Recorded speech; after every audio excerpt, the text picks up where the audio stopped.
الحمد لله وكفى والصلاة والسلام على من لا نبي بعده أما بعد أعوذ بالله من الشيطان الرجيم بسم الله الرحمن الرحيم وَلَقَدْ نَصَرَكُمُ اللَّهُ بِبَدْرٍ وَأَنْتُمْ أَذِلَّةٌ فَاتَّقُوا اللَّهَ لَعَلَّكُمْ تَشْكُرُونَ آمنت باللہ صدق اللہ العظیم وصدق رسولہ النبی الکریم ان اللہ وملائکتہ یصلون علی النبی یا ایہا الذین آمنوا صلوا علیہ وسلموا تسلیما الصلاة والسلام علیکہ یا سیدی یا رسول اللہ وعلى آلك وأصحابك يا سيدي يا حبيب الله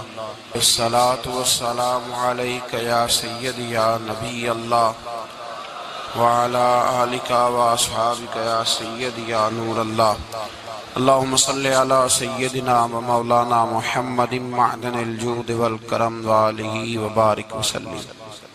حمد و صلاة کے بعد عالم اسلام کی تاریخ کا بہت بڑا دن 17 رمضان مبارک، جس دن اسلام کا سب سے پہلا معرکہ کفر کے ساتھ پیش آیا اور اس کو معرکہ بدر اور غزوہ بدر کہا جاتا ہے۔ اس کو قرآن مجید نے یوم الفرقان بھی کہا ہے، فرق کرنے کا دن۔ یہ وہ پہلا معرکہ ہے جس کی دھاک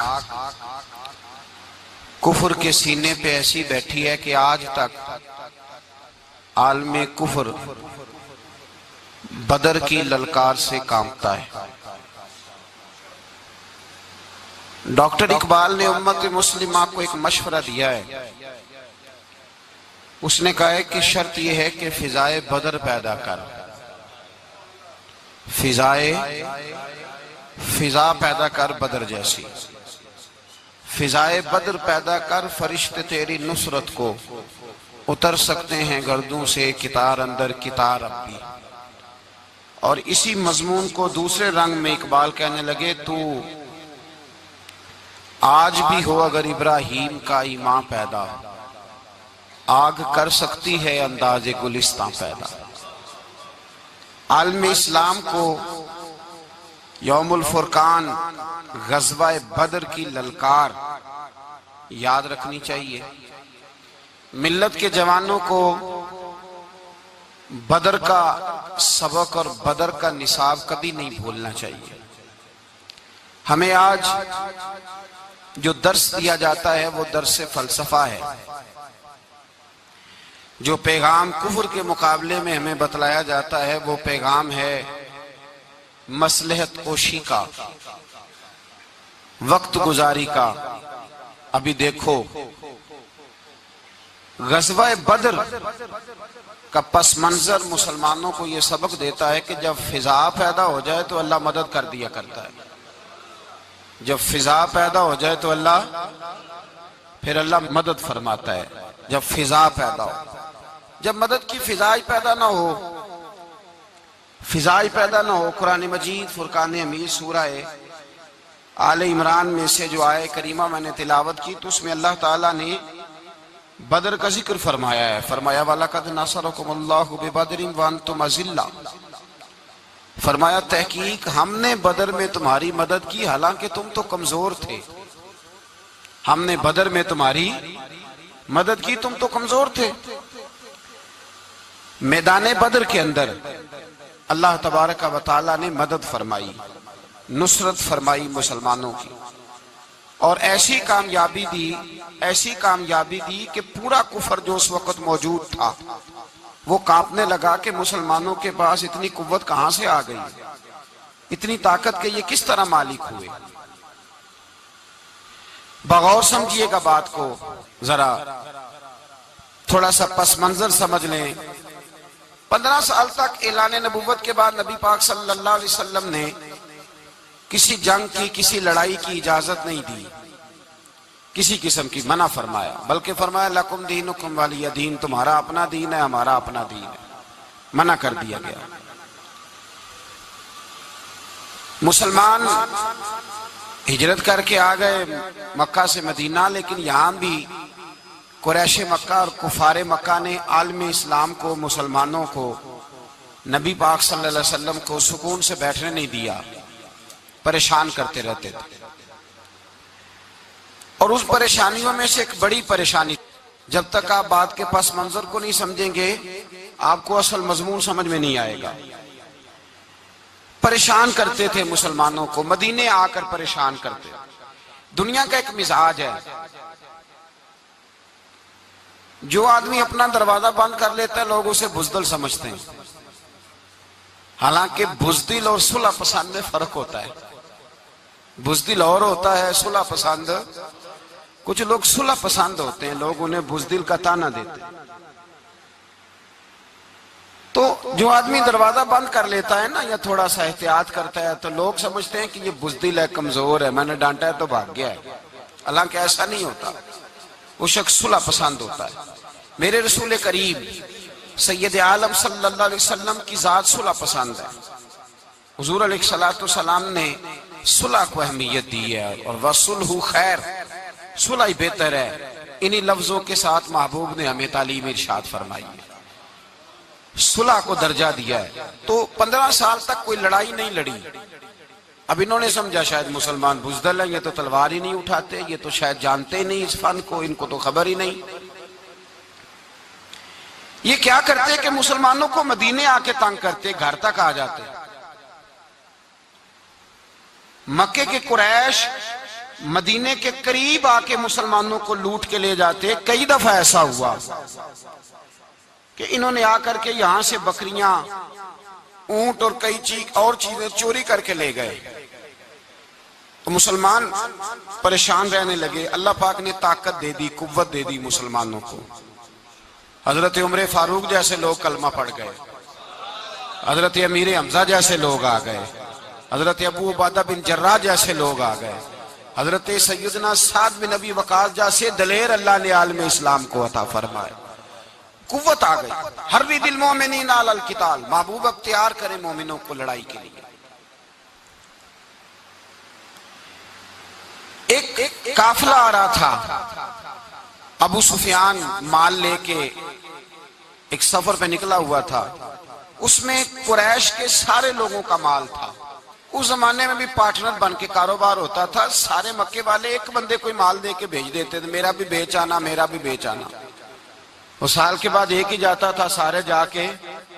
عرب کے جاہل معاشرے کے اندر بھی دھوکہ کرنا اور جھوٹ بولنا عیب سمجھا جاتا ہے، لوگ کسی کے پیسے پر نظر نہیں رکھتے۔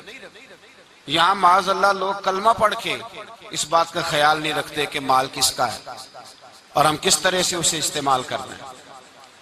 تو ابو سفیان سب کا مال لے کے نکلے۔ جب یہ مدینے کے واپس آ رہے تھے نا، شام سے ہجرت کر کے مدینے کے پاس سے گزرنے لگے، تو اللہ کے رسول سید عالم علیہ السلام نے مسلمانوں سے کہا کہ چلو ہم بھی ان کا ایک قافلہ روک لیں، انہیں احساس دلائیں کہ تم ہمارے ساتھ زیادتی کرتے ہو تو بازو میں ہمارے بھی قوت ہے۔ اس ارادے کے ساتھ حضور نکلے۔ ابو سفیان بڑے تیز آدمی تھے، کسی نے خبر کر دی کہ وہ تو آ رہے ہیں تیرا قافلہ روکنے کے لیے۔ اب حضور سید عالم جب چلے مدینہ منورہ سے تو 313 لوگ حضور کے ساتھ تھے۔ کتنے جی؟ بولیے 313۔ تحقیق یہ ہے کہ 312 تھے، حضرت عثمان غنی کو شامل کیا گیا بدریوں میں، لیکن حضور انہیں چھوڑ گئے تھے، اس لیے کہ ان کی زوجہ اور نبی پاک کی پیاری صاحبزادی بڑی علیل تھی، فرمایا تو میری بیٹی کے لیے رہ جا۔ تو 313 لوگ حضور لے کے نکلے، 6 زرہیں، 8 تلواریں، چند گھوڑے۔ خود رسول پاک صلی اللہ علیہ وسلم جس گھوڑے پہ تھے، گھوڑا ایک تھا، سواریاں 3 تھی۔ حضرت مولا علی بھی تھے، جناب زید بھی تھے، نبی پاک بھی تھے۔ فرمایا کبھی تو بیٹھے گا، کبھی علی بیٹھیں گے، کبھی زید بیٹھیں گے، کبھی میں بیٹھوں گا۔ جب حضور کی پیدل چلنے کی باری آتی تو حضرت زید عرض کرتے حضور نہیں آپ بیٹھ جائیں، میں پیدل چلتا ہوں۔ حضرت علی کہتے حضور آپ بیٹھ جائے میں پیدل چلتا ہوں، تو حضور فرماتے تمہیں ثواب کی زیادہ ضرورت ہے، مجھے بھی تو ضرورت ہے نا۔ تو رسول کائنات سید عالم صلی اللہ علیہ وسلم بھی پیدل چلتے، یہ تھوڑا سا سامان لے کے نکلے، ابو سفیان کو اطلاع ہو گئی کہ وہ تو آ رہے ہیں۔ ابو سفیان نے ایک آدمی کو دوڑایا۔ اس زمانے میں جب کوئی بری خبر دینی ہوتی تھی تو وہ آدمی اپنے کان میں سوراخ کرتا تھا، لہو نکال لیتا تھا۔ وہ جس آدمی کو بھیجا اس نے اپنے کانوں سے لہو نکالا، اپنے اونٹ کے کان کاٹ ڈالے، چیخے مارنے لگا، مکے والوں دوڑو، مسلمانوں نے تمہارا قافلہ لوٹ لیا ہے، بھاگو۔ اب وہ تو پہلے دلیر تھے کہ یہ ہم سے چھپتے پھرتے ہیں شاید معاذ اللہ۔ انہوں نے کیا کیا کہ 1000 کا لشکر، ہر آدمی کے پاس گھوڑا، ہر آدمی کے پاس تلوار، نیزہ، سارے عتبہ، عتیبہ، شیبہ، ابو البختری، امیہ بن خلف، ابو جہل، سارے اکٹھے ہو کے آئے اور نکلے میدان بدر کی جانب۔ ادھر ابو سفیان اس آدمی کو بھیج کے تو دریا کے رستہ ہی بدل گیا، مدینے کے رستے آیا ہی نہیں، خود بچ گیا۔ اور جب بچ کے نکلا نا تو اس نے ایک آدمی بھیجا کہ قافلہ محفوظ ہو گیا ہے، تم لوگ فکر نہ کرو۔ اس نے جا کے پیغام دیا ابو جہل کو کہ ابو سفیان کہتا ہے میں بچ گیا ہوں، مجھے کوئی خطرہ نہیں، اب تم لوگ کسی قسم کی تکلیف نہ کرو، تکلف نہ کرو، واپس چلے جاؤ۔ ابو جہل کہنے لگا نہیں، اب تو ہم واپس نہیں جائیں گے، اب تو ہم ان کا کچھ کر کے ہی جائیں گے۔ سمجھ آ رہی ہے میری باتوں؟ پس منظر سمجھ میں آ رہا ہے، اب نہیں واپس جانا، نکلے ہیں تو کچھ کریں گے۔ اب جب میدان کے اندر آنے کے لیے تیاری ہو رہی ہے، ادھر سے پتہ چل گیا، نبی پاک صلی اللہ علیہ وسلم کو اطلاع ہوئی کہ ابو سفیان تو اپنا لشکر بچا کے، قافلہ بچا کے لے گئے، لیکن قریش بضد ہیں آنے کے لیے۔ نبی پاک صلی اللہ علیہ وسلم نے ایک جگہ پہ تمام مسلمانوں کو جمع کیا۔ یہ بات قابل غور ہے۔ حضور نے فرمایا بھی 1000 کا لشکر اسلحے سے لیس ہو کے آ رہا ہے، تم 313 ہو، تمہارا ارادہ کیا ہے؟ نہ تمہارے پاس زرہیں ہیں، نہ تلواریں ہیں، نہ تمہارے پاس نیزہ ہے، نہ تیر ہے، کیا کرنا ہے؟ صحابہ کرام علیہم رضوان فرماتے ہیں جب نبی پاک صلی اللہ تعالی علیہ وسلم نے مشورہ لیا نا تو سب سے پہلے جو شخصیت اٹھی وہ حضرت ابوبکر صدیق کی ذات تھی۔ جناب صدیق اکبر اٹھے، عرض کرنے لگے محبوبہ بات ہی کوئی نہیں، آپ حکم کریں، ہم تو بڑی دیر سے تیار بیٹھے۔ حضرت عمر کہنے لگے حضور میں تو تھک گیا ہوں انتظار کر کر کے۔ اور شیر خدا مولا کائنات علی المرتضیٰ رضی اللہ تعالیٰ عنہ کہنے لگے محبوبہ زنگ لگ گیا میری تلوار کو، زنگ لگ گیا، کوئی موقع ملے دیواریں ہلتی رہتی ہیں اور در کانپ جاتا ہے، علی کا نام سن کے اب بھی خیبر کانپ جاتا ہے۔ فرمایا حضور زنگ لگ گیا، مہربانی کریں، جلدی کریں، ہم تو تیار بیٹھے۔ حضور نے پھر توجہ کی، نبی پاک صلی اللہ تعالی علیہ وسلم نے پھر توجہ کی، تو یہ تو سارے وہ بول رہے ہیں جو میرے ساتھ مکے سے آئے ہوئے ہیں، مدینے والے بھی تو بولے نا۔ تو مدینے والوں میں سے حضرت مقداد اٹھے، حضرت مقداد رضی اللہ تعالیٰ عنہ، اور اٹھ کے عرض کرنے لگے یا رسول اللہ آپ کا اشارہ ہماری جانب ہے؟ حضور نے فرمایا ہاں تمہاری جانب ہے۔ تو کیا خوبصورت جواب ہے، اور کیا انداز تکلم ہے، اور کیا گفتگو میں حسن ہے، اور کیا پس منظر ہے، اور کیا دلیل ہے، اور کیا تاریخ کا مطالعہ ہے۔ حضرت مقداد کہنے لگے یا رسول اللہ ہم کوئی حضرت موسیٰ علیہ السلام کی قوم نہیں کہ آپ سے کہیں گے آپ لڑیں یا آپ کا خدا لڑے۔ یا رسول اللہ ہم خشکیوں میں بھی لڑیں گے، دریاؤں میں بھی لڑیں گے، ہم خشکیوں دشت تو دشت ہیں، صحرا بھی نہ چھوڑے ہم نے، اور بحر ظلمات میں دوڑا دیے گھوڑے ہم نے۔ کہا حضور ہم وہ نہیں ہیں کہ جو آپ سے کہیں گے آپ لڑیں اور آپ کا خدا لڑے، ہم تو تیار ہیں، آپ جلدی کریں۔ پھر حضرت سعد اٹھے، سعد بن عبادہ رضی اللہ تعالیٰ عنہ اٹھے اور کیا خوبصورت عرض کیا، کہا یا رسول اللہ کس سے لڑنا ہے؟ حضور بولیے ذرا یا رسول اللہ۔ حضور نے فرمایا قریش مکہ سے۔ تو صحابی کا وجد دیکھیے گا، انداز دیکھیے گا، کہنے لگے حضور سنا ہے جن نظر نہیں آتے، دیو نظر نہیں آتے، سنا ہے دکھائی نہیں دیتے، محبوبہ آپ حکم کرے میں تو جنوں سے بھی لڑنے کے لیے تیار ہوں، میں تو ان دیکھی جگہوں پہ تلواریں چلا جاؤں گا، نبی کا حکم ہو تو تو کود جائیں ہم سمندر میں جہاں کو محو کر دے نعرہ اللہ اکبر میں۔ یا رسول اللہ حکم کریں کس سے لڑنا ہے؟ میرے نبی پاک خوش ہو گئے، حضور خوش ہوئے، چہرے پہ مسکراہٹ دوڑی، فرمایا تم پر کوئی غلبہ پا ہی نہیں سکتا۔ فرمایا چلو اب اٹھو چلیں، نہ تلواریں ہیں نہ گھوڑے ہیں نہ کوئی شے ہے نہ پاس اسلحہ ہے نہ کوئی بظاہر طاقت ہے۔ حضور اٹھے تو ایک ننھا مجاہد حضرت سعد بن ابی وقاص کے چھوٹے بھائی عمیر بن ابی وقاص، قد چھوٹا، حضور نے فرمایا سعد چلے عمیر رہ جائے، سعد چلے اور عمیر یہ چھوٹے ہیں۔ حضرت سعد کہتے ہیں میری عمر ابھی اس وقت تھوڑی تھی، میں 16-17 سال کا جوان تھا، تو بھائی اس سے بھی چھوٹے تھے، فرمایا تو رہ جا۔ اللہ اکبر۔ تو کہتے ہیں دیکھو عمر دیکھو، اور منانے کا انداز کیا ہے، جا رہے ہیں جہاد کے لیے، تو بچہ رو نہیں پڑتا گھر میں؟ حضرت عمیر رونے لگے، کہنے لگے نہیں نہیں میں نے بھی جانا ہے۔ رونا کہاں جانا ہے بھائی؟ کوئی کھیلنے جا رہے ہیں، کوئی کھیلنے جا رہے ہیں، سیر کو جا رہے ہیں، کوئی جو ہے وہ کسی تفریح کے لیے نکل رہے ہیں، نہیں میں نے بھی جانا ہے۔ حضور نے فرمایا بیٹے تلواروں کی چھاؤں میں جا رہے ہیں، وہاں گرجدار آوازیں ہوں گی، وہاں سینے کٹیں گے، گردنوں پہ ضرب لگے گی۔ تو حضرت عمیر بن ابی وقاص نے نا اپنی ایڑیاں اٹھا لی، پنجوں کے بل کھڑے ہو گئے، کہنے لگے سونیا میں گردن کٹانے کو تیار ہوں۔ تو حضور نے فرمایا تیرا بڑا بھائی چلا جو ہے۔ حضرت عمیر کہنے لگے حضور قد میں بڑا ہے طاقت میں نہیں بڑا، قد میں بڑا ہے طاقت میں، کہا یہ قد میں بڑا ہے جسامت میں بڑا ہے طاقت میں نہیں بڑا۔ حضور نے فرمایا کیسے پتا چلے گا؟ کہا حضور کشتی کرا لیں، کشتی کرا لیں۔ چشم فلک نے عجیب نظارے دیکھے، محبوبہ کشتی کرا لیں۔ حضور نے فرمایا کرو کشتی، کرا لیتے ہیں، کرو کشتی۔ کشتی شروع ہوئی تو سبحان اللہ کیسی عجیب اور منفرد کشتی ہے۔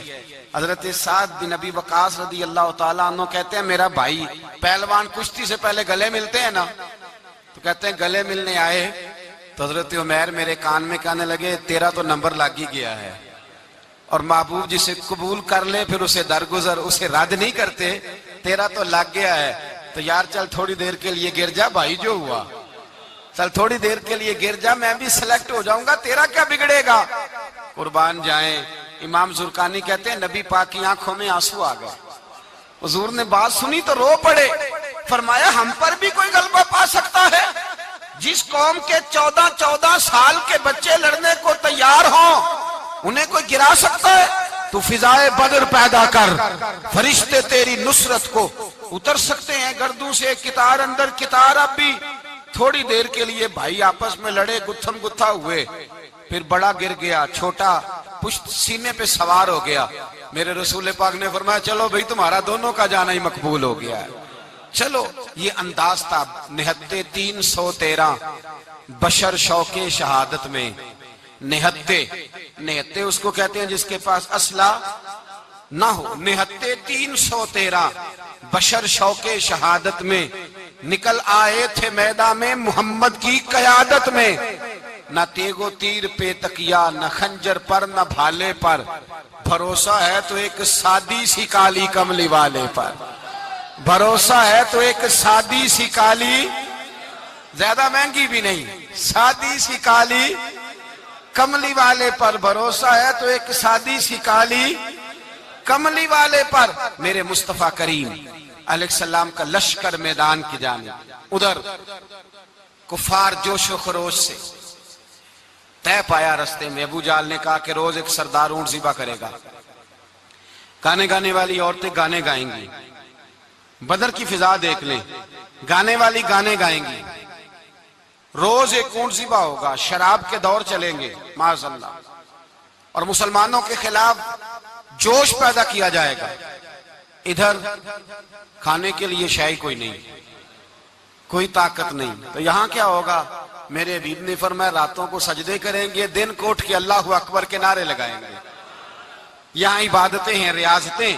میرے رسول کریم سید عالم صلی اللہ تعالی علیہ وآلہ وسلم سے پہلے کفار پہنچ گئے، انہوں نے پہنچ کر بدر کے میدان میں قبضہ کیا، جہاں کنویں تھے سب پہ قبضہ کر لیا، جو زمین خشک تھی، ریتلی تھی، وہ چھوڑ دی، اور جو زمین ہموار تھی اس پہ قبضہ کر لیا۔ جب نبی پاک صلی اللہ علیہ وسلم تشریف لے کر کے گئے تو ریتلی زمین، تپتی ہوئے صحرا، 17 رمضان کا دن، صحابہ نے روزے رکھے ہوئے صحابہ نے کیا کیا ہوا ہے؟ کیا کرنے گئے؟ پکی گل لے تو یہ بولے تھوڑے ہو نا، میں کہ شاید کچھ شک ہوئے۔ کیا کرنے گئے تھے؟ روزہ رکھ کے۔ اللہ خیر ہی کرے، ہمارے ہاں تو روز نیا بہانہ آتا ہے، کہتے میں کام تے جانا، میرا تو نہیں نہ بنتا، روز نیا بہانہ ہے، کہتے نہیں میں تو مزدور آدمی ہوں۔ کس طرح کی بات کرتے ہو؟ اللہ نے فرض کیا ہے تو اس کا مطلب ہے کہ گزارا ہو سکتا ہے، چل سکتا ہے، تبھی تو فرض کیا ہے۔ حضور نے فرمایا روزے کھول دو بھائی، پر کون کھولے؟ کوئی نہیں تیار۔ اب اللہ کے رسول نے خود گھوڑے کے اوپر بیٹھ کر کھجور کھائی دوپہر کے وقت، جب حضور نے کھولا تو تب سب نے کھولا۔ 17 رمضان نبی پاک صلی اللہ علیہ وسلم کے آنے سے پہلے انہوں نے کنووں پہ بھی قبضہ کر لیا، ہموار زمین، حضور آئے تو ریتلی زمین ملی، وہیں صحابہ نے ڈیرے لگائے۔ اب پانی کوئی نہیں، کوئی شے نہیں، تپتا ہوا صحرا، اوپر سے سورج گرمی برسا رہا ہے۔ حفیظ جلندری کہتے ہیں کہ زمین دعا مانگنے لگ گئی، زمین دعا مانگنے لگی، زمین کہنے لگی خدا بندہ مہربانی فرما، تیرے رسول آئے ہیں تو اب ذرا مجھے ٹھنڈا نہیں کر دیتا۔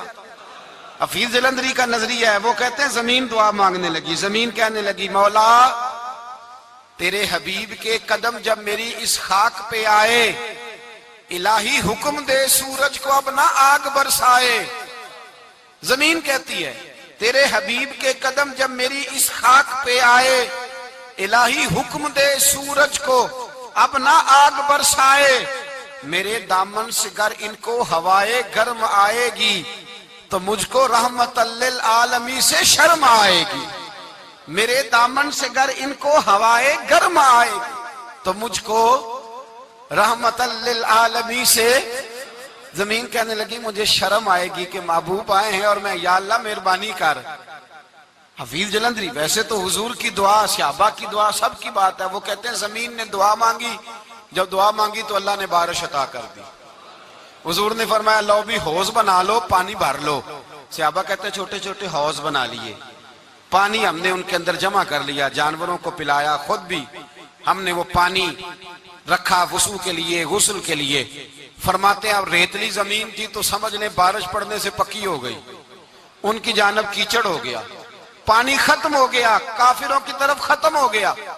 یہاں حالات اس طرح کے ہیں کہ یہاں پانی جمع ہے، وہاں ختم ہوا، اور تاریخ کا عجیب حوالہ دیکھیں، حضور کو شہید کرنے آئے 2 کافر رات کو چپکے سے اس حوض سے پانی پی رہے تھے جو مسلمانوں کا حوض ہے۔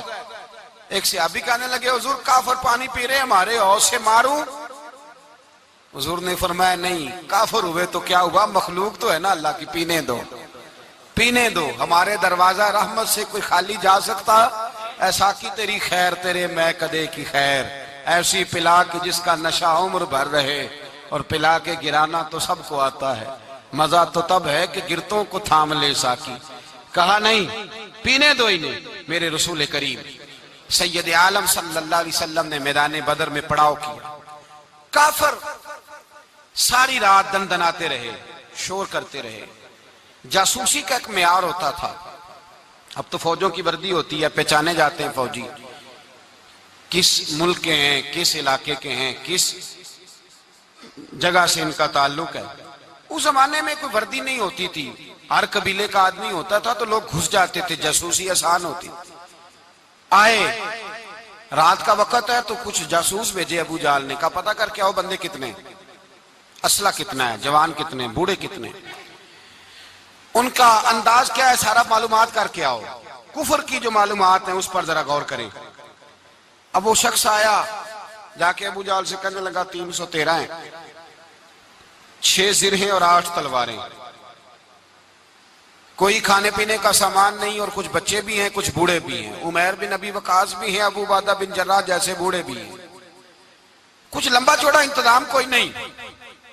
ابو جہل بڑا کھل کھلا کے ہنسا، جاسوس واپس آئے نا تو کھل کھلا کے ہنسا، کہنے لگا اس طرح کرو کہ جنگ کرنے کی ضرورت نہیں، انہیں نہ صبح سب کو گھوڑوں کی پشتوں پہ باندھ کے نہ تو لے چلتے ہیں مکے، وہاں جا کے دیکھیں گے ان کا کیا کرنا ہے، ان کو باندھ لو گھوڑوں کی اونٹوں کی پشتوں پر، تو وہاں جا کے دیکھیں گے۔ جب یہ بات کی تو جاسوس کہنے لگا ٹھہر جا، پوری بات تو سن لے، میری پوری سن تو لے، تبصرہ تو نے شروع کر دیا ہے۔ اس نے کہا چل سنا پوری۔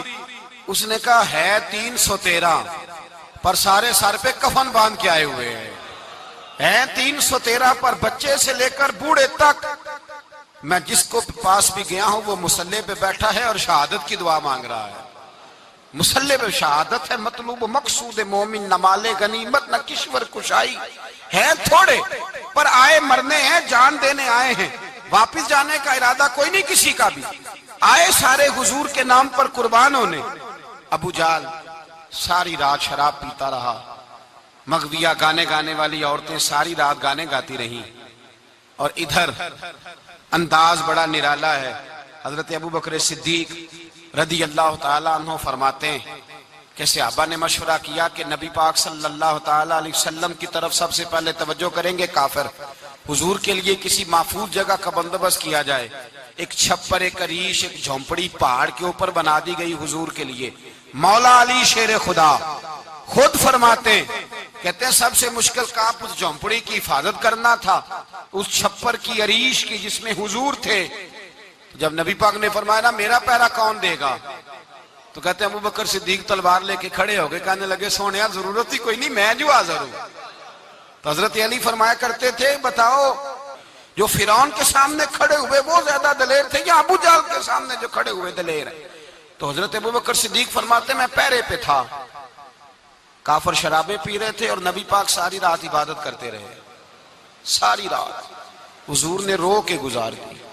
کہا اے اللہ، کیا لفظوں میں حسن ہے کہ اے اللہ میرے پاس یہ 313 کل تھے، میں لے کے آ گیا ہوں، اگر آج یہ ختم ہو گئے تو بتا قیامت تک کون تیری عبادت کرے گا؟ اے اللہ یہ 313 ہی تھے جو میں لے آیا، مہربانی فرما۔ ساری رات دعا ہوتی رہی، ساری رات حضور دعا کرتے رہے۔ پہلے حکم آیا کہ 1000 فرشتہ بھیجا ہے، پھر آیا محبوب چل 3000 بھیجے، پھر اللہ نے کہا محبوب میں نے 5000 بھیجے ہیں۔ حضرت علامہ ہزار بھی کہا کرتے تھے کہ نہیں، رب کریم نے فرمایا 5000 بھیجے ہیں، تو محبوب نے کہا نہیں مولا اس طرح نہیں، میرے فرشتے نہ بھیج، تیرا وعدہ تھا میں بھی آؤں گا، تیرا وعدہ تھا میں بھی آؤں گا۔ اور وہ اپنے انداز میں فرمایا کرتے تھے سانو کل کے وچ میدان بدر تے آپوں بہ رہے ہیں یار کنارے ہیں تے تیرا وعدہ تھا میں بھی آؤں گا۔ تو پھر حکم ہوا قرآن میں انی معکم، محبوب میں بھی تیرے ساتھ ہی ہوں، محبوب میں بھی تیرے، خدا خود میر مجلس بود، سارے بولیے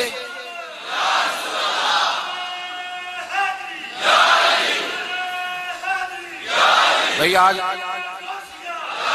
آج تو دن ہے نا نعرے لگانے کا، یوم البدر منا رہے ہیں، تو آج تو ٹھنڈا ٹھنڈا نعرہ نہ لگائیں، میں نے اپیل کی تھی کہ نعرہ تحقیق بھی لگایا کریں۔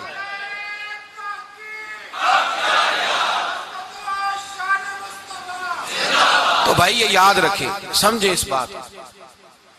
فرمایا حضرت ابو بکر صدیق فرماتے ہیں پہلے 1000 پھر 3000 پھر 5000 فرشتے آئے، اور جوک در جوک فرشتے آئے۔ کہتے ہیں سرکار ساری رات روتے رہے، ساری رات، تیرے صرف اسلحے سے ہی اللہ کی مدد نہیں آئے گی، تو نے ایٹم بم بنا لیا اور توفیق عید کی نماز کی بھی نہیں، اس سے تھوڑی مدد آئے گی۔ میرے مصطفیٰ کریم سید عالم صلی اللہ علیہ وسلم نے فرمایا امت کو درس دیا، اسلحہ بھی جمع کرنا، طاقت بھی اکٹھی کرنا، صفیں بھی بنانا، اپنے اندر اتحاد بھی پیدا کرنا، لیکن اگر تم نے کفر پر غلبہ حاصل کرنا ہے تو اس کے لیے خدائی مدد کی ضرورت ہوگی۔ اگر تم سے اللہ کی مدد روٹھ گئی تو جتنے مرضی اسلحے جمع کرتے پھرو، جتنی مرضی طاقتیں اکٹھی کرتے پھرو، پھر جس قدر مرضی تم ایٹم بم بناتے پھرو، جب خدائی مدد ہی تمہارے ساتھ نہیں تو کیسے نظام چلے؟ تو حضرت ابو بکر صدیق فرماتے ساری رات، حتیٰ کہ میں بے چین ہو گیا، حضور سجدے میں تھے تو میں حضور کے اوپر لیٹ گیا، میں نے کہا محبوب بس کریں، اٹھ کے دیکھے تو صحیح میرے اللہ نے کتنی مدد نازل فرما دی ہے۔ صبح رسول پاک تشریف لائے، صحیح مسلم ابو داؤد، کتابوں کے نام یاد رہیں گے؟ حضرت انس بن مالک حدیث کے راوی ہیں، کہتے ہیں حضور اٹھے اور ایک دن پہلے چھڑی لے کے میدان میں آئے، ایک دن پہلے اٹھے، دیکھو میرے محبوب کے علم کی شان۔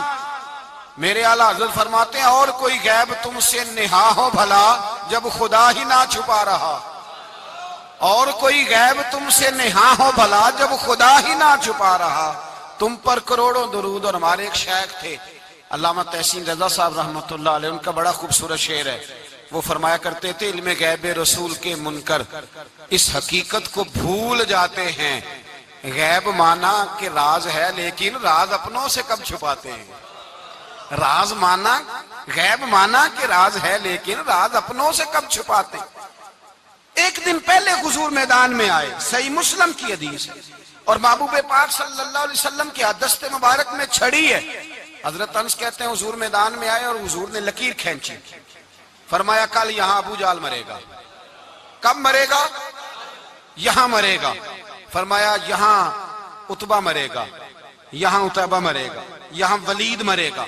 حضرت انس فرماتے ہیں میری لکیروں پہ نظر تھی، لوگ جنگ لڑتے رہے، میں لکیریں دیکھتا رہا، اللہ کی عزت کی قسم جہاں حضور نے چھڑی رکھی تھی جو مرا وہیں آ کے مرا ہے، جو مرا ہے وہیں آ کے، جو دن کو کہہ دیا دن ہے تو دن نکل آیا، جو شب کو کہہ دیا شب ہے تو رات ہو کے رہی۔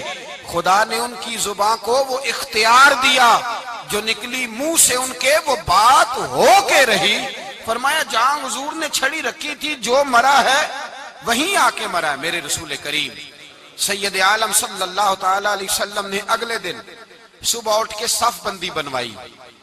حضور نے اپنے ہاتھ کے اندر چھڑی لے لی، فرمایا چلو ابھی صفیں سیدھی کرو۔ کیا کرو؟ کرانی چاہیے نا صفیں سیدھی، ہمیں کر بھی لینی چاہیے نا۔ حضور نے فرمایا تم صفیں سیدھی کرو، اللہ تمہارے دل سیدھے کر دے گا۔ تو یہاں سیدھے کرانے والے ہوتے ہیں، کرنے والا۔ اور میرے نبی پاک صلی اللہ علیہ وسلم نے فرمایا جب تم نماز کے لیے صفیں سیدھی کرتے ہو تو رب تو تمہیں دیکھ کے مسکراتا ہے، جو اس کی شان کے لائق ہے۔ حضور صفیں سیدھی کرا رہے تھے۔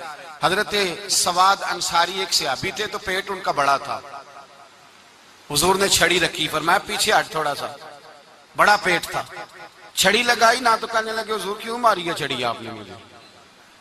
نبی پاک صلی اللہ علیہ وسلم نے فرمایا چل ناراض نہ ہو، بدلہ لے لے، کہنے لگے لائیں دے بدلہ۔ حضور نے چھڑی پکڑائی تو کہنے لگے کپڑا ہٹائیں، حضور نے کپڑا ہٹایا تو جس میں اقدس چومنے لگے، کہنے لگے محبوبہ پتہ نہیں تھوڑی دیر کے بعد کیا بننا ہے۔ میں نے کہا جاتی جاتے بوسے ہی لے لوں حضور، بوسے ہی لے لوں جاتے جاتے مصطفیٰ کریم۔ اور یہ واقعات کئی صحابہ کے، حضرت عکاشہ بن محصن کا بھی ہے اور بھی کئی لوگوں کا۔ میرے رسول پاک علیہ السلام میدان بدر میں، بدر کی فضا عرض کر رہا ہوں، دو صحابی تھے، ایک کا نام حضرت حذیفہ بن یمان اور ایک کا نام حضرت حسیل۔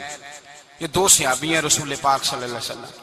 یہ کہیں سے آ رہے تھے واپس، ابو جال کی ملاقات ہو گئی، جنگ میں جا رہے ہو، اپنے نبی کے لیے آئے ہو، مدد کرو گے؟ انہوں نے کہا نہیں ہم تو ویسے ہی آ رہے تھے۔ ابو جال نے کہا اگر ویسے ہی آ رہے تھے تو ٹھیک ہے جاؤ، وعدہ کرتے ہو لڑو گے تو نہیں؟ کہا نہیں لڑیں گے۔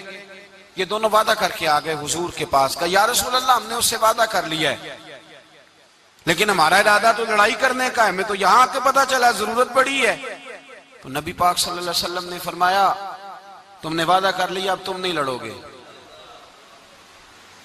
کہا یا رسول اللہ کافر سے وعدہ کیا ہے۔ میرے نبی پاک نے فرمایا کیا تو مومن نے ہے نا۔ کس نے کیا ہے؟ اللہ اکبر۔ کوئی وعدوں کی پاسداری نہیں کرتا۔ میدان بدر میں جہاں ایک ایک فرد کی ضرورت ہے، ایک ایک فرد کی، وہاں رسول پاک نے فرمایا مومن نے وعدہ کیا ہے لہٰذا ہم دو مجاہد کاٹتے ہیں، فرمایا تم بیٹھ جاؤ تم نہیں لڑو گے۔ اب دونوں لشکر آمنے سامنے ہوئے، آمنے سامنے۔ سب سے پہلے آنے والوں میں سے ادھر سے ولید آیا، عتبہ آیا، اس کا بھائی شیبہ آیا، یہ تین آئے، کہنے لگے حضور ہمارے مقابلے میں بھیجے۔ نبی پاک نے انصار میں سے بھیجا، کہنے لگے یہ نہیں ہمیں چاہیے، ہمارے مقابلے میں قریشی اور ہاشمی بھیجو۔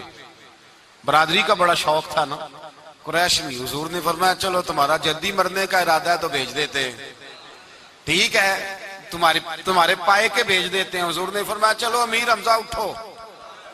حضرت امیر حمزہ اسد اللہ و رسولہ اٹھ کے کھڑے ہو گئے، فرمایا چلو علی آپ بھی اٹھو. شیر خدا تو یوں اٹھے کہ جیسے پہلے سے ہی کھڑے تھے. حضور نے فرمایا چلو. ابو عبادہ بھی اٹھے, تینوں صحابی اٹھے. حضرت عبادہ ذرا بوڑھے تھے, ان کے لیے تھوڑا مشکل ہوا دشمن کو سنبھالنا. باقی تو دونوں نے کاٹ کے رکھ دیے دشمن. اور حضرت علی رضی اللہ تعالیٰ عنہ نے دیکھا نا جناب عبادہ ذرا زخمی ہو گئے, دشمن ان کا بھاری ہو رہا تو دوڑے گئے, مارا. حضرت عبادہ کا دشمن بھی مارا اور جناب ابو عبادہ کو کندھوں پہ اٹھا کے در رسول پہ لے گئے. کہنے لگے سونیا یا رسول اللہ آپ کے دشمن میں مار آیا ہوں, غلام بچا کے لے آیا ہوں. یہ میں لے آیا ہوں آپ کی, یہ شان ہے حضرت علی شیر خدا کرم اللہ. اب جنگ کا نکارہ بجا, کہاں 1000. ایک مورخ کہنے لگا نہیں پورا 1000 نہیں تھا, 950 تھا. میں کہا چل تو 900 کر لے یار, اس میں کون سی حرج والی بات ہے. پھر بھی 900 اور 300 کا کیا مقابلہ. اور پھر اسلحے سے لیس 1000 کا لشکر. میرے رسول کائنات سرور عالم صلی اللہ علیہ وسلم جب جنگ چھڑی, امیہ بن خلف بڑا مارتا تھا حضرت بلال کو. جناب بلال کے قابو ہی آ گیا, حضرت بلال کے قابو آ گئے. کہنے لگا معافی مل جائے گی, معافی مل جائے گی, معافی مل جائے گی. دوڑنے لگا. حضرت عبد الرحمن بن عوف کہنے لگے بلال جب کوئی معافی مانگے تو دے دینی چاہیے. فرمایا سب کو دینی ہے, اس ظالم کو نہیں دینی. پکڑ کے مارا جناب سیدنا بلال حبشی رضی اللہ تعالیٰ, پکڑ کے مارا. فرمایا مجھے بڑی سزائیں دیتا تھا. اس امت کا فرعون ابو جہل نے ساری زندگی ستایا ہے. 2 چھوٹے چھوٹے بچے معوذ اور معاذ, اور ان کی عمریں 17 سال سے کم بتائی جاتی ہیں, اور حسین لفظ ہیں. حضرت عبد الرحمن بن عوف کہتے ہیں دونوں میرے پاس آئے, اور ایک روایت میں یوں بھی انداز ہے, کہتے ہیں ایک بھائی کا قد چھوٹا تھا, تلوار اونچی تھی اس سے, اور آئے. اور یہ لفظ ہیں تاریخ میں محفوظ. آئے آ کے کہنے لگے عبد الرحمن سے چچا ابو جہل کدھر ہے. تو میں نے کہا تم نے کیا کرنا ہے. ان کا جواب پتہ کیا ہے, یہ نہیں کہا کہ دین کا دشمن ہے, یہ نہیں کہا بڑا ظالم ہے اس لیے مارنا ہے. کہا تم کیا کرو گے. تو جواب وہ شاہ نامہ اسلام نے اپنے لفظوں میں بیان کیا. کہنے لگے مریں گے. زیادہ یہی ہے نا کہ ہم کمزور ہے. پوچھنے کا سٹائل یہ تھا کہ تم بچے ہو, تم نے کیا کرنا ہے. تو پتہ ان کا جواب کیا ہے. حفیظ جلندری کہتے ہیں وہ کہنے لگے مریں گے یا ماریں گے ناری کو. سنا ہے گالیاں دیتا ہے وہ محبوب باری کو صلی اللہ علیہ وسلم. کہنے لگے ہمارے نبی کو معاذ اللہ برا کہتا ہے. چھوڑیں گے نہیں, جانا ضرور ہے. اگر اسے مار نہ سکے تو مار کے تو آ جائیں گے نا, جانا ضرور ہے. تو کہتے ہیں ہم نے اشارہ کیا. میں نے کہا وہ گھوڑے پہ جا رہا ہے, وہ دیکھو. کہتے ہیں بس چھلانگے لگاتے دوڑے, بھاگے گئے. ایک نے اچھل کے تلوار ماری, دوسرے نے بھی گرایا, تیسرے نے بھی زخمی کیا. ابو جہل نے تلوار ماری تو ایک بھائی کا بازو کٹ گیا. بازو کٹ گیا تو ہلکا سا گوشت لٹک رہا تھا, اس نے پیر رکھ کے گوشت بھی جدا کر دیا اور کاٹا ابو جہل کو. جب نیچے گرا تو اب عبداللہ ابن مسعود آئے, دیکھا کچھ جان باقی ہے, رسی جل گئی, بال نہیں گئے. حضرت عبداللہ ابن مسعود جب گلا کاٹنے لگے تو کہنے لگا ذرا نا گردن نیچے سے رکھ کے کاٹنا, گردن ذرا نیچے رکھ کے کاٹنا. فرمایا کیوں. کہنے لگا ذرا سردار ہوں, گردنوں میں پڑی گردن میری اونچی نظر آنی چاہیے. رسی جل گئی پر بال. کہنے لگا ایسا نہ ہو غلاموں میں پڑی ہو تو چودھری کی گردن لہذا ہی نہ نظر آئے, ذرا نیچے سے رکھ کے کاٹنا. حضرت عبداللہ ابن مسعود رضی اللہ تعالیٰ انہوں نے گردن کو کاٹ ڈالا. میرے بھائی اب جنگ ختم ہونے لگی آہستہ آہستہ. دونوں بچے اپنی تلواریں لے کے در رسول پہ آئے. ایک کہنے لگا میں نے مارا ہے, دوسرا کہنے لگا حضور میں نے مارا ہے. حضور نے فرمایا تلواریں دکھاؤ, خون کس کو لگا ہے.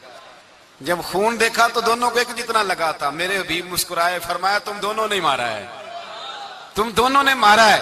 میرے رسول پاک سید عالم صلی اللہ تعالی علیہ وسلم نے دیکھا امیہ بھی مر گیا.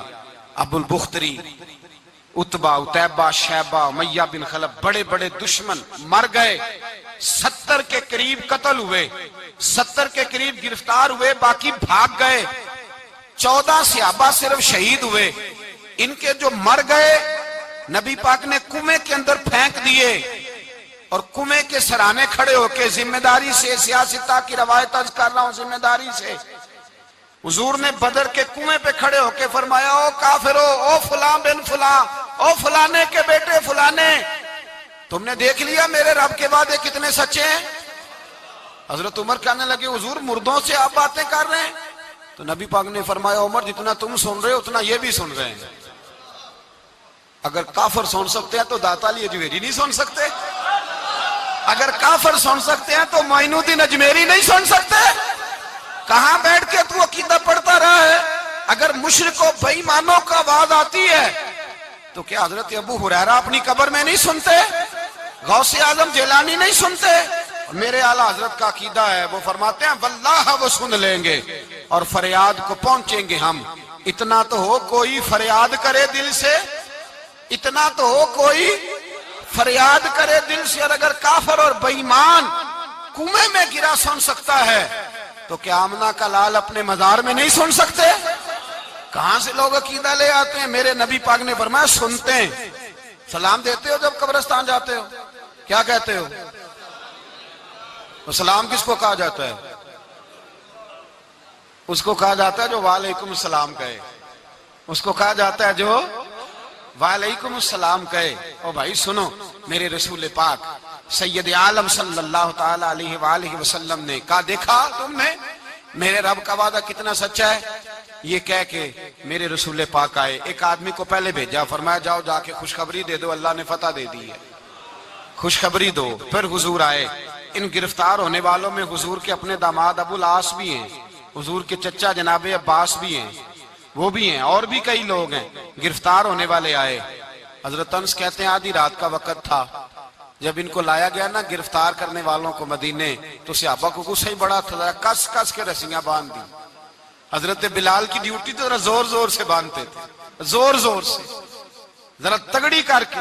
بڑا ستایا تم لوگوں نے، زور زور سے. کہتے ہیں آدھی رات کا وقت ہوا، میں مسجد میں آیا تو حضور کو بے چینی سے ٹہلتے دیکھا مسجد میں. تو میں نے کہا حضور کیا ہوا؟ یہ سونے کا وقت تھا آپ کے آرام کا، تھکے ہارے آئے تھے. تو حضور نے فرمایا تم نے رسیاں زور سے باندھ دی ہیں، وہ ہائے ہائے کرتے ہیں، مجھے نیند نہیں آتی. نیند حضور وہ دشمن ہے، وہ آپ کا دشمن ہے.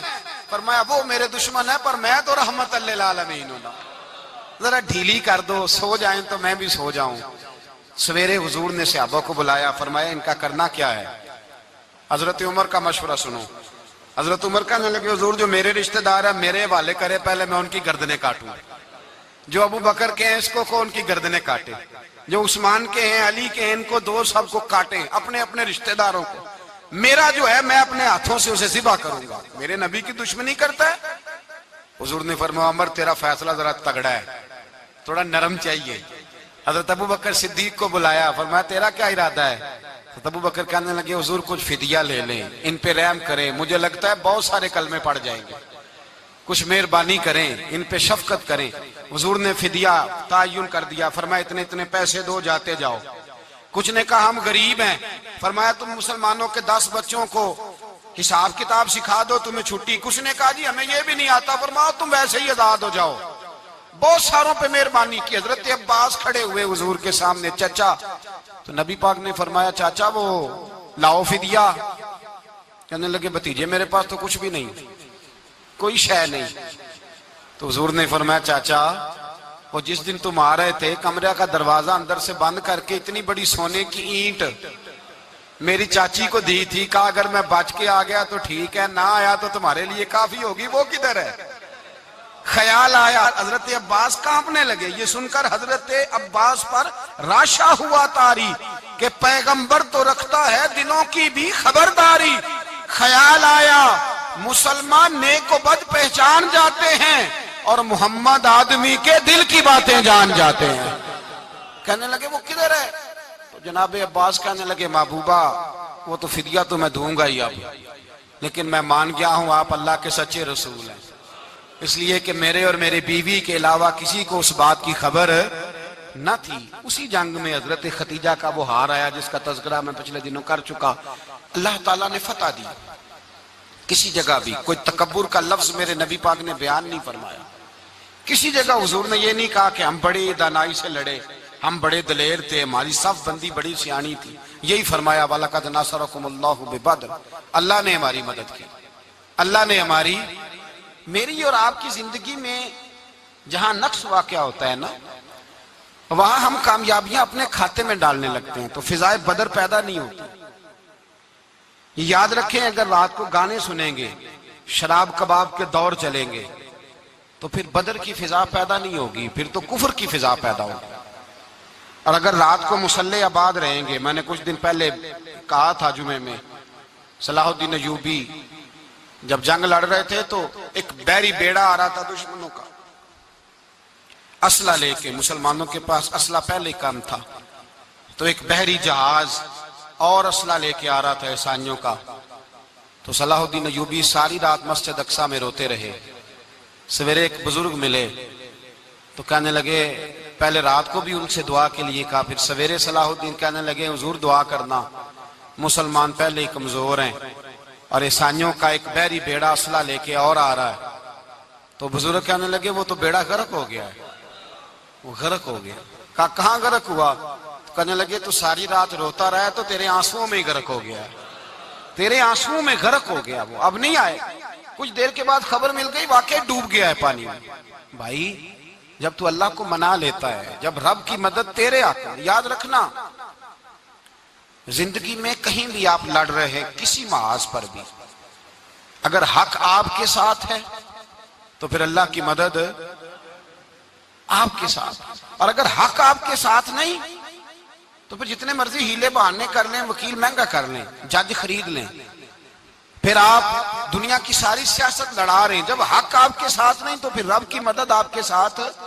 آج شام کے اندر روز قتل ہوتا ہے، برما کے مسلمانوں پر زمین تنگ ہے، کشمیر میں اتنا خون بہہ چکا ہے کہ اب شاید کشمیر کی وادی خون پیتی بھی نہیں، اتنا خون بہہ گیا ہے. فلسطین قبلہ اول مسلمانوں کا مسجد اقصی یہودی کے قبضے میں ہے.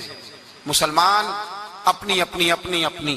اور ظلم کی بات یہ ہے، ظلم کی بات کہ ہم توحید کا اعلان کرنے والے، توحید کے ٹھیکیدار بننے والے سلوٹ کرنے پہ آتے ہیں تو عیسائیوں کو بلا کے کرتے ہیں، یہودیوں کو بلا کے کرتے ہیں. میرے بھائی مسلمان کے پاس اسلحہ بھی ہے، پیسہ بھی ہے، دولت بھی ہے، ہر قسم کا ذخیرہ ہے. ضرورت یہ ہے کہ اسے خدا کی مدد نصیب ہو جائے. اللہ کی مدد جب تھی تو اسلحے کی ضرورت نہ تھی. جب تک خدا کی فضائے بدر پیدا کریں، فضائے بدر پیدا کریں. اگر حق آپ کے ساتھ ہے، اندر خلوص ہے اور آپ لڑ اللہ کے دین کے لیے رہے ہیں، ذاتی اگر نام و نمود ہے، خواہشات ہیں، ذاتی آپ کے مفادات ہیں، تو پھر بڑی جلدی یہ سفر ناکامیوں کا سفر ہو جاتا ہے. فضائے بدر پیدا کریں، رضا الہی کے لیے میدان میں نکلنے کا جذبہ اپنے دل میں پیدا کریں. بدر کے 14 صحابہ جو شہید ہوئے، وہ 14 صحابہ کو ہم سلام عقیدت پیش کرتے ہیں. ان 14 کے لوگوں کو شاید نام بھی نہ آتے ہوں، لیکن اسلامی تاریخ میں انہوں نے ایسا حسن بھرا ہے، ایسا حسن بھرا ہے کہ کافر آج بھی بدر کے نام سے کامتا ہے. نام نہ بنائیں دین کے معاملے میں، کام کریں. جو کام کرتا ہے اللہ اس کا نام بنا دیتا ہے. کام کریں اور کبھی بھی دین کی نصرت کے لیے جب نکلیں اپنے آپ کو آگے نہ کریں، دین کو آگے رکھیں. بدر والوں نے دین آگے رکھا تھا، اللہ نے انہیں کامیابی دی. جب سے نام آگے رکھنے، آج پوری امت مسلمہ میں صرف صدارت کا چکر ہے، کون ملک آگے لگے گا، کون آگے بڑھے گا. فضائے بدر پیدا ہو جائے گی تو دین آگے رہ جائے گا، شخصیات پیچھے ہو جائیں گی. اور یاد رکھیں نظریات بچیں تو شخصیات بھی باچی جاتی ہیں. نظریہ بچانا بڑا ضروری ہے. میرے اعلیٰ حضرت فرماتے ہیں بے نشانوں کا نشان مٹتا نہیں، مٹتے مٹتے بھی نام ہو ہی جائے گا. تو فضائے بدر پیدا کر، فرشتے تیری نصرت کو اتر سکتے ہیں گردوں سے، کتار اندر کتار اب بھی. اور آج بھی ہو اگر ابراہیم کا ایمان پیدا تو آگ کر سکتی ہے انداز گل.